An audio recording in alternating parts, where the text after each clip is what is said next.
At so ayan, hi guys, welcome back sa channel natin at ito na nga po sa episode 252 season 4 para dito kay Kalbo natin. At huwag na natin patagalin pa, simulan na natin yan. At dito nga tayo natapos yung sa pagkasabi ni Amay Mask na mag-hold muna dyan itong kanyang staff. So tatawagin nila daw sila kapag kailangan na dahil mag-uusap muna silang dalaw ni Saitama ng sila lang. So kaya ayan, ay dito question mark itong si Saitama at na ang continuation niya is ito naman na. So dito ay lumabas nga muna dyan ng bahay itong si Saitama at saka nga itong si Amay Mask. At ito ngayon sabi nga ni Amay Mask kay Saitama na balak niya nga na i-abolish na yung S-class na rango dahil ngayon meron naman daw siyang boses na para sabihan na yung upper management. At ito ngayon tuloy nga rito ni Amay Mask kasi mga S-class heroes mga self-centered nga raw sila ngayon ang kailangan nga raw nila ay isang hero na kung saan kayang i-meet yung expectation at saka yung pangangailangan ng public.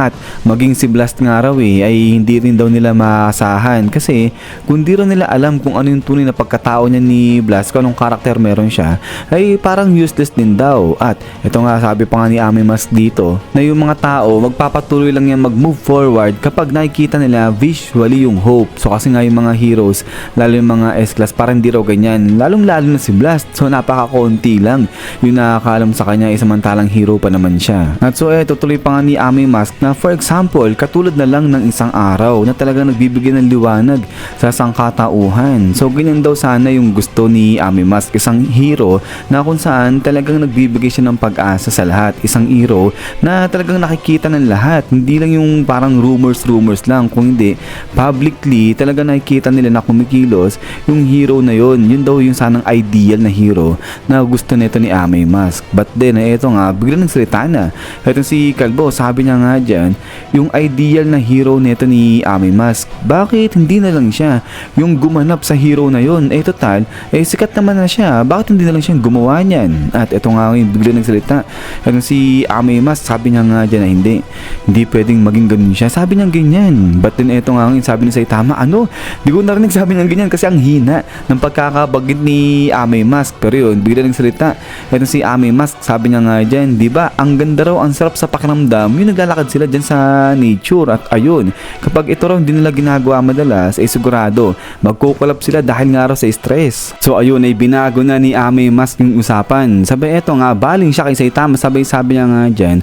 At saka pala isa pa, meron siyang nakitang problema pa dito kay Saitama, yun yung mga mata ni Kalbo. Sabi niya nga dyan yung mga mata daw ni Saitama kasi parang mga patay na, kala mo laro gana sa buhay, sabi niya ganyan. Saka yung mga facial muscle nito na kung tawagin ni Saitama wala rin daw. So kahit sabi ni Amay Mask, hindi raw ba pwede yung magliwanag daw kahit papano, kahit konti. Itong si Saitama kuminang-kinang siya, sabi niya ganyan. So ito, nayamot itong si Saitama, sabi niya nga dyan na naman pinasok na naman yun. At yun nga, leave me alone, sabi nga ito ni Saitama. At dun maya-maya ay ito nga biglang sabi ni Amay Mask na alam niya na, meron nga pala rito malapit lang din sa kanila isang lugar na talagang mag-cheer up, magbibigay ng gana dyan kay Saitama. At ito nga ngayon punta sila rito sa amusement park na to. At pagkatapos nga niya ito bilang sakay sila dyan sa Ferris wheel. So ito happy ito si Amay Mask, sabi niya nga dyan kay Saitama, diba ang ganda, sabi niya ganyan. Ayun, mag-enjoy daw ito si Saitama. At ayun, sige ilabas niya kung ano talaga yung tunay na nararamdaman niya. Pero yung mukha ni Saitama, di mo alam kung nayayamot o natatakot siya rin sa may heights But then maya-maya ay ito nga nagsalita ng seryoso ito si Amay Mask, sabi niya nga dyan, Cape Baldi, bakit ka naging hero? Sabi niya ganyan. So sagot ito si Saitama, sabi niya nga dyan, di ba nabanggit niya na nga na hobby niya lang itong pagiging hero. At saka isa pa, hindi raw Cape Baldi pangalan niya, Saitama, sabi niya ganyan. So yun sinabi na ni Saitama yung tunay niyang pangalan. At ito ngayon salita na si Amay Mask, sabi niya nga dyan, pasensya na, naging rude siya. At ayun, alam niya na raw ngayon yung tunay na pangalan ni Cape Baldi, si Saitama pala siya. At nagpakilala na rin ito si Amay Mask, sabi niya nga dyan, ang tunay niyang pangalan is Beaut. So ito hindi ko alam kung naputol lang yung author dyan kasi isang Y na lang Beauty na, pero yun Beaut daw itong pangalan nga ni Amay Mask dyan. At then ito nga ngayon nagpatuloy itong si Saitama, sabi niya nga dyan kay Amay Mask, bakit daw naging hero itong si Amay Mask. At ito nga ngayon sabi ni Amay Mask, para sagutin yung kwentong yan kailangan kong sabihin sa yung istorya ko, sabi niya ganyan. Pero yun, dali biglang pinigil ni Saitama itong si Amay Mask, sabi niya nga dyan, teka, kung ganun kung magkukwento ka pa, pas muna muna ako dyan, sabi niya ganyan. So ayun ni Saitama ng mahabang kwento nito ni Ame Mask. But then, eto nga sabi ni Ame Mask, etong sinakyan nilang Ferris wheel, 30 minutes yung aabutin niyan para makaikot ng isa. So kaya ngayon, talagang makinig na lang daw muna dyan. Ito si Saitama kasi wala naman siya magagawa At yun nga sabi ni Saitama, talaga naman na-trap daw talaga siya rito sa Ferris wheel na to. At pagkatapos nga niyan, ito nga nagsimula na magkwento. Etong si Ame Mask at ang sabi niya nga rito na meron siyang inferiority complex dahil sa kapangitan niya. So hindi maganda ibig sabihin yung itsura ni Ame Mask dati. At ayun nga, parang araw makakompensate o mapunan yung kapangitan niyang yun, naisip niya na dapat maging maganda na lang yung kanyang kalooban. So yung beauty within, yung sinasabi nga rin ni Ame Mask. At ayun,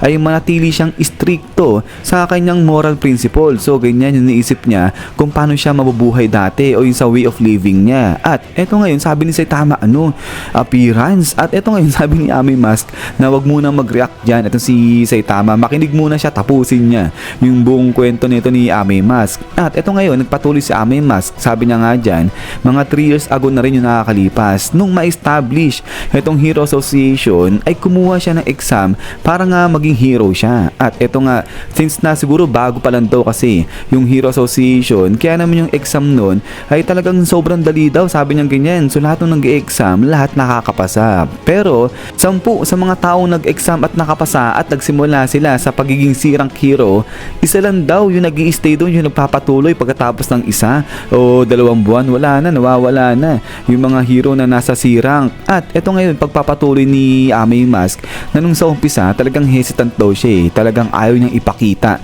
yung kanyang itsura sa madlang people. So kaya ang ginagawa niya ay ayan, nagsusuot siya ng maskara kapag gumagawa siya ng mga hero activities. Pero dumating yung punto na nagkaroon na nga siya ng mga fans at yung mga fans niya talagang gustong makita yung tunay niyang itsura. Pero ganun pa rin, talagang hindi niya araw pinapakita yung kanyang itsura. At ang ginawa niya nga raw, yung kanyang mga papers, yung mga info na sinama na sinubmit dun sa Hero Association, lahat daw yun kinuha niya at sinunog niya. So yun nga, talaga nagtatago Itong si Ame Mask ayaw niyang ipakita o ayaw niyang malaman yung info niya ng madlang people. At eto, tuloy nga ngayon ni Ame Mask, nung ma-promote na siya bilang B-class, nag-isip daw siya ng pangalan na tulog malakas at saka tulog misteryoso. At ang naisip niya, Secret Mask. So talaga naman lagi may mask yung kanyang hero name. At ayun, ay wala raw talaga nakakaalam kung ano yung tunay niyang pangalan, pati na kung ano yung tunay niyang itsura. Pero dahil nga sa ginawa niyang pagpapalit ng pangalan na yan, yung mga tao mas nagkaroon ng interest sa kanya. So mas tumaas